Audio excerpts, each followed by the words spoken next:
This is The Perfect Murder, a Jessie Hunt psychological suspense, Book 21, written by Blake Pierce, narrated by Debbie Soelter.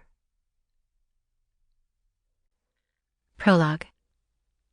Phoebe walked down the long hallway, listening to the sound of her shoes echoing on the linoleum floor. It was a little unsettling. She wasn't used to being in Haynes Hall at this hour. Professor Tobias's class was in the afternoon, and until today, she'd never had cause to come here mid-morning. It was 10:30, and most of the doors to the classrooms and lecture halls in the building were shut, as they were in the middle of class.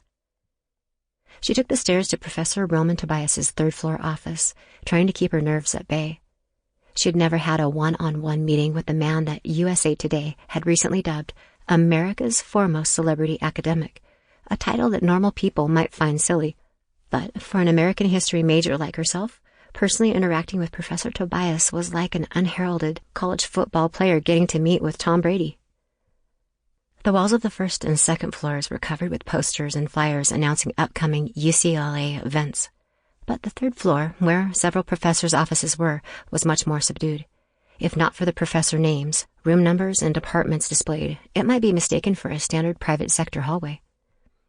Tobias's office was at the end of the hall, and she picked up the pace, realizing that she was now a minute late for their meeting. Phoebe hadn't seen a single person since she entered Haynes Hall, and she glanced back down the long hallway to make sure she was still alone. With the slick, dusty floor, shoes didn't squeak much. Someone might be walking right behind her, and she'd never hear them, but she saw no one. When she reached Tobias's corner office door, she allowed herself a moment to catch her breath. Then, when she felt ready, she knocked. The door hadn't been fully shut, and the force of her hand opened it slightly. "Professor Tobias?" she called out hesitantly. "It's Phoebe Lewis. I'm here for our 10:30 appointment. I'm sorry I'm a little late." There was no reply. She debated what to do next. Should she go in? What if he had earbuds in and hadn't heard her? What if he'd gone to the restroom? After several seconds of indecision, she got annoyed with herself and knocked again, this time much louder. The door opened halfway. "Professor?" The lights were out in the room, and she suddenly had the terrible feeling that she had gotten the day of their meeting wrong. She pulled out her phone and double-checked.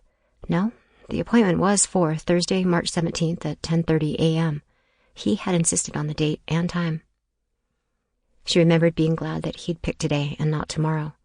She planned to do some St. Patrick's Day partying tonight and didn't want to be hung over for a meeting with the most famous professor on campus. She heard a sound at the other end of the... Sample complete. Ready to continue?